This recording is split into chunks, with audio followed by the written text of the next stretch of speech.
The question is, give me one straight answer that does this team is used to work for any political party. One straight answer అన్నారు కాబట్టి no, never. ఇక్కడ వచ్చేసరికండి, ఇప్పుడు మాతో ఉన్న co founders అయినా, కింద ఉన్న టీమ్ అడ్మిన్స్ అయినా, వాలంటీర్స్ అయినా, ఎవరైనా సరే విలేజ్ లో వాళ్ళు ఒక్కొక్కరు ఒక పొలిటికల్ పార్టీకి వాళ్ళు ఇష్టపడతా ఉండొచ్చు. వాళ్ళ పొలిటికల్ లీడర్స్ దగ్గర ఎక్కడో పనిచేస్తూ ఉండొచ్చు, వాళ్ళ వేరే పొలిటికల్ పార్టీస్ సర్వీసెస్ చేస్తూ ఉండొచ్చు. అది మేము ఎప్పుడు పట్టించుకోం, దాని గురించి ఎవరు అడగడానికి లేదు, ఎందుకంటే అది దేర్ ఓన్ పర్సనల్.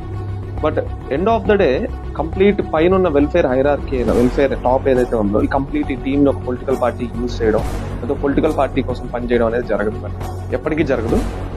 అది ఎప్పుడు జరుగుతుందంటే మీకు తెలుసది, obviously the ideal, the man, అతను ఎంట్రీ ఇచ్చినప్పుడు మాత్రమే అది జరుగుతుంది. అప్పటి వరకు మాత్రం రా NTR is completely confined to Nandamuri Taraka Ramarao.